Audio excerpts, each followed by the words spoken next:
Game 2 was wildly fun if you were a Boston fan. Embiid back in the lineup. You know he's been battling the right knee sprain.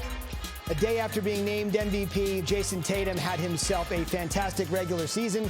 Tatum working on Embiid, who was obviously a little ginger, as you might expect. And the C's fans letting the voters and everyone else know who the real MVP might be.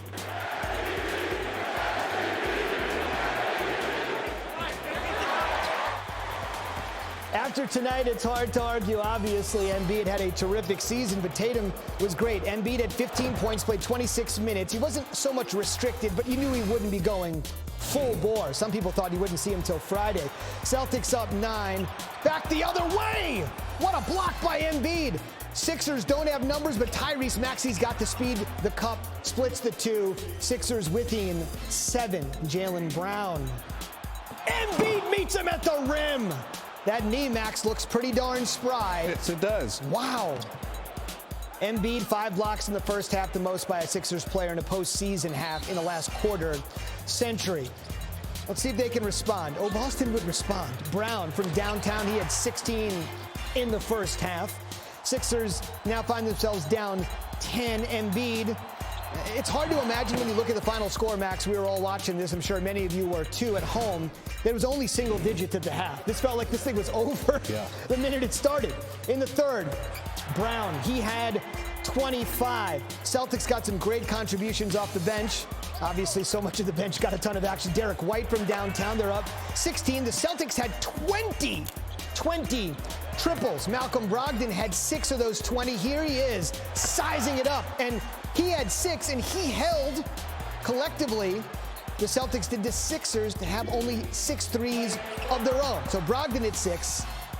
The Sixers hit 6, and they were plus 33 through 3 from 3. And this thing is all about Game 3, because Game 2 was over.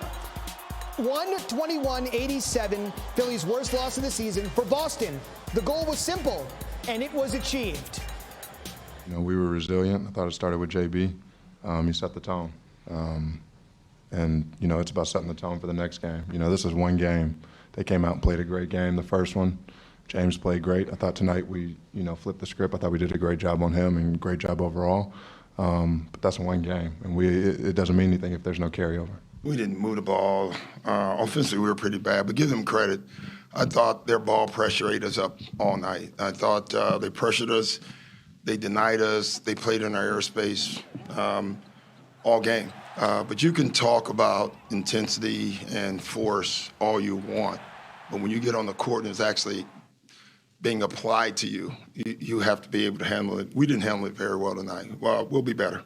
I mean, obviously, as much as we wanted to win games, 2 games here, we won a game. So, like I said, you know, a couple of days ago, you know, even kill. You never want to get too high. You never want to get too low. We win a game, lose a game by 30 tonight. You know, it's all counted as one win, 1 loss. So, we got to be ready for Game 3. Celtics over the Sixers, biggest defeats, biggest margins of victory in playoff history. These two have a very, very rich playoff history. 2 of the NBA's best teams in the 80s, a 40-point win in Game 1 of the Eastern Finals. That was back in 82.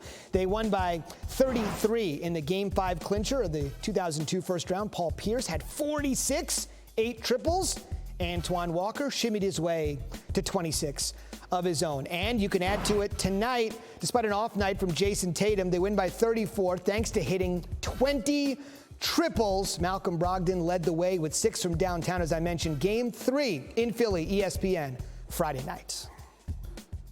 All right, fine. Let's bring in a former Celtic, and he just happens to be an ESPN analyst, Kendrick Perkins. Great to have you, Perk, to break down Game 2. Quite the difference from the Celtics from Game 1 to Game 2. What changed in your eyes?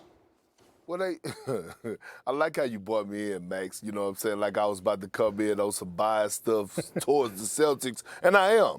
I got to give props when props are due.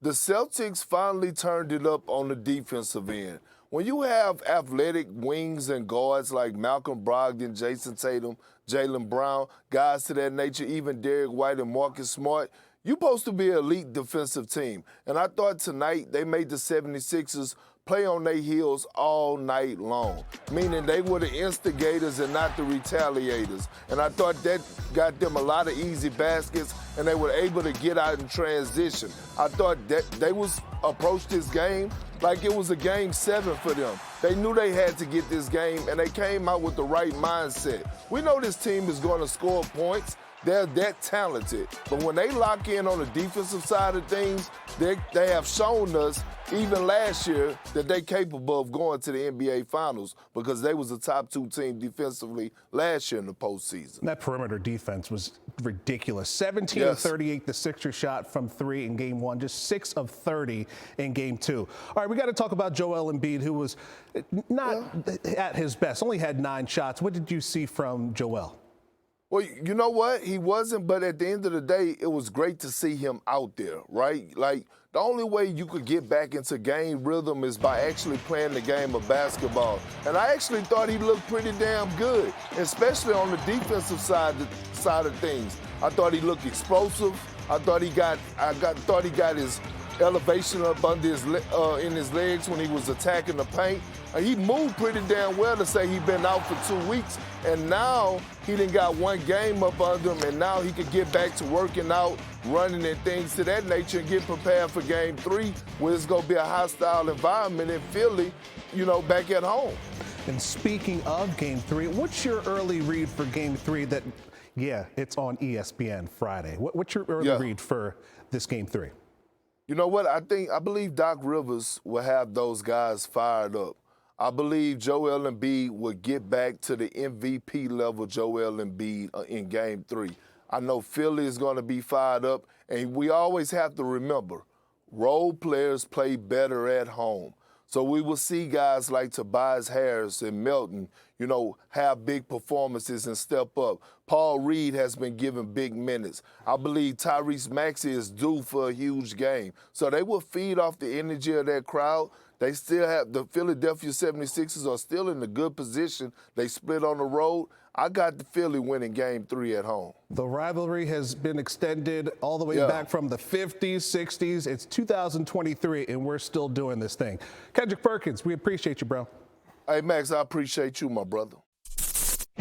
Thank you for watching ESPN on YouTube. For live streaming sports and premium content, subscribe to ESPN+.